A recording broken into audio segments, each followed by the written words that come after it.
আজকে আসলে এমন একজন মানুষকে নিয়ে কিছু কথা বলতে আপনাদের সামনে উপস্থিত হয়েছি। একে আসলে তেমনভাবে কোনো সময় কোনো কিছু বলা হয়নি জোজুর বয়ে। যে সে তাকে কিছু বললে আর আওয়ামী লীগের রাজনীতি করা যাবে না।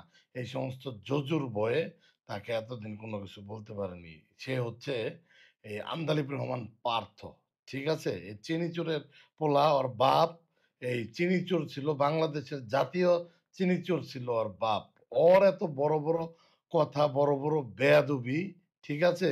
ও সবসময় করে, এটা আমাদের সাথে করে না, এটা করে মাননীয় প্রধানমন্ত্রী দেশরত্ন শেখ হাসিনার সাথে। যদিও পারিবারিকভাবে তারা আত্মীয় হয়, কিন্তু সে নেত্রীকে নিয়ে এমন বেয়াদবের মতো কথা বলে, নেত্রীর ঘোর শত্রু এমনভাবে কথা বলবে না। শুধু নেত্রীকে নিয়ে নয়, নেত্রীর ছেলে সজীব ওয়াজেদ জয় ভাইকে নিয়ে এবং নেত্রীর অন্যান্য যে ভাগ্নে ভাগ্নে ভাগ্নি এবং মেয়ে রয়েছে, তাদেরকে নিয়ে ওই আন্দালুব রহমান পার্থ অনেকবার বেয়াদবি করেছেন এবং বেয়াদবিমূলক কথাবার্তা বলেছেন। এখন পার্থ বলতেছে সে শেখ হাসিনার নাকি ফাঁসি চায়। কত বড় নিমক হারাম, কত বড় বেইমান! ওই বেইমানরে একটা প্রশ্ন করি, এই বেইমান ১৬ বছর আওয়ামী লীগ ক্ষমতায় ছিল, ও কি করছে আমরা কি জানি না? ও টক শোতে আইসা তো বড় বড় কথা ও পাওয়ার প্ল্যান নেয় নাই, তারেক রহমানরেও পাওয়ার প্ল্যান নিয়ে দেয় নাই। আওয়ামী লীগ সরকারের আমলে তারেক রহমানও বিদ্যুৎ সেক্টরে পাওয়ার প্ল্যান্টের কাজ করছে এই টাউটের মাধ্যমে।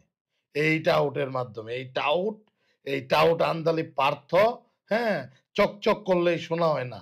সাদা চেহারার আড়ালে আর ওই বাপের চিনি চুরি করা টাকা দিয়া বিদেশে যায় পইরাইছে, ঠিক আছে?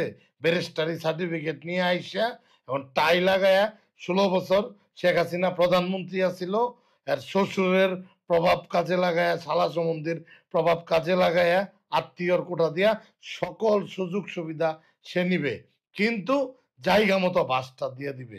ওর কত বড় স্পর্ধা! ও কয় যে যে শেখ হাসিনার সে ফাঁসি চায়। এর আগেও জয় ভাইকে নিয়ে সে, সচিবালয়ের জয় ভাইকে নিয়ে সে অনেক নেতিবাচক কথা বলছে, বেয়াদবিমূলক কথা বলছে। ইভেন বঙ্গবন্ধুর সন্তানদেরকে নিয়েও উনি কথা বলছে। হ্যাঁ, মিডিয়াতে এসে সিনিয়র সিনিয়র নেতাদের সামনে বসে দাঁত বেটকায় বেটকায় কথা কয়। আর আমাদের কিছু নেতাও এমন বেহায়া, ওই ওই বাটপারের সাথে টক শুতে যায়, ভয়ে ভয়ে কথা কয়। ও একটা টাউট, ও একটা বাটপার, ঠিক আছে? ও ও চিনিচুরের পোলা না হইলে ওর কি যোগ্যতা, ওর কি ক্ষমতা? ও যদি ওর শ্বশুরের পরিচয় যদি ও না থাকতো, এই ১৬ বছরে ওরে ছাত্রলীগ বলেন, যুবলীগ বলেন, আওয়ামী লীগের লোকজন বলেন, ওরে ছিঁড়ে ফেলতো। হ্যাঁ, ওর পরে ও হইলো গাছের আগারটাও খাইতে চায়, গাছের তলারটাও খাইতে চায়, মাঝখানে বানরের মতন লাফালাফি করে। সে নেত্রীকে নিয়ে কেন এত বড় কথা বলছে? করবো না ওই রাজনীতি। যদি পার্থর নিয়ে কিছু বলার কারণে রাজনীতি করা না যা, ওই রাজনীতি করব না। তবু পার্থরা বেয়াদবি করবে নেত্রীর সাথে, ওইগুলা দেইখা চোখ বুইজা চোখ বন্ধ করে থাকবো, এই রাজনীতি করব না। আর নেত্রীকেও সিদ্ধান্ত নিতে হবে যে নেত্রী এই সমস্ত বাজে, তার কুলাঙ্গার কিছু এই শিখি আদুলি মার্কা আত্মীয় স্বজনরে হয় বাদ দিয়ে দিবে, ঠিক আছে? আর নইলে তাদেরকে, তাদের মুখ বন্ধ করাইতে হবে।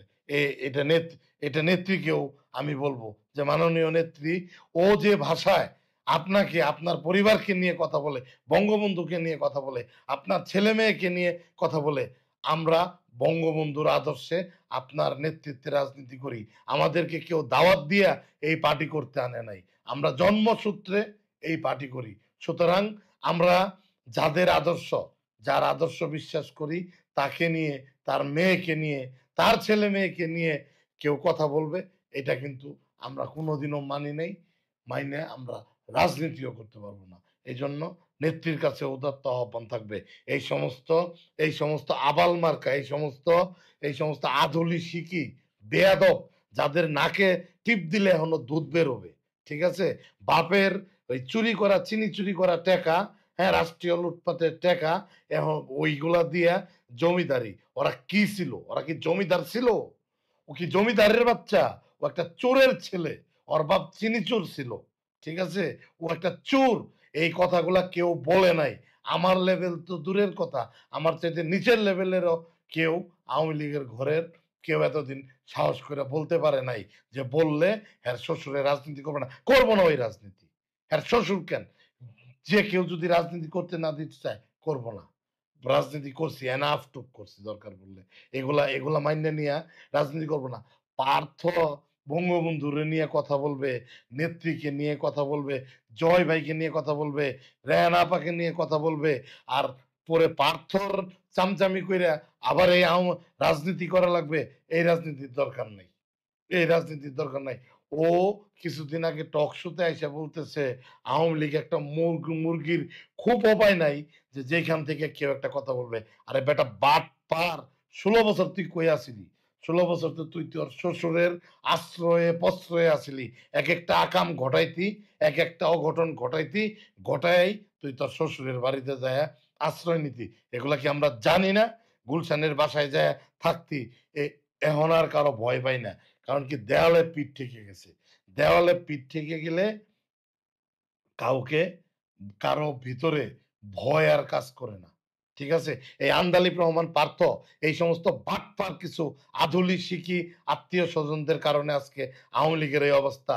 খোঁজ নিয়ে দেখেন, আমার কাছে প্রমাণ আছে। এই আন্দালিব রহমান পার্থ এই ১৬ বছর বাংলাদেশের বিদ্যুৎ সেক্টরে ব্যবসা করেছে। বাংলাদেশের অ্যাডভার্টাইজ সেক্টরে ব্যবসা করেছে তারেক রহমানের সাথে পার্টনারশিপে তার শ্বশুরের মাধ্যমে। সে বড়, বড় কাজ নিছে, সে পাওয়ার প্ল্যান্ট নিছে, সে সৌরবিদ্যুৎ প্রকল্প নিয়েছে, বড়, বড় ঠিকাদারি করেছে। এগুলা কোনটাই তার নামে করে নাই। তারেক রহমান ফার্ম দিছে, তারেক রহমান আর ও যৌথভাবে পার্টনার হয়ে এই কাজগুলা করছে। ১৬ বছর তুই খাইছ, বকাবকিও করছ, সংসদের দ্বারায় সে কিভাবে কথা এগুলার লজ্জা নাই। ব্যারিস্টার তাপসকে নিয়ে একদিন সে যে নির্লজ্জভাবে, অকথ্যভাবে সে সংসদে ভাষণ দিছে। তারপরেও ব্যারিস্টার তাপস সাহেব কিছু বলে নাই। হয়তোবা ব্যারিস্টার তাপস সাহেবের গুলা সত্য, এইজন্য সে বলে নাই। কিন্তু ও সীমা লঙ্ঘন করেছে।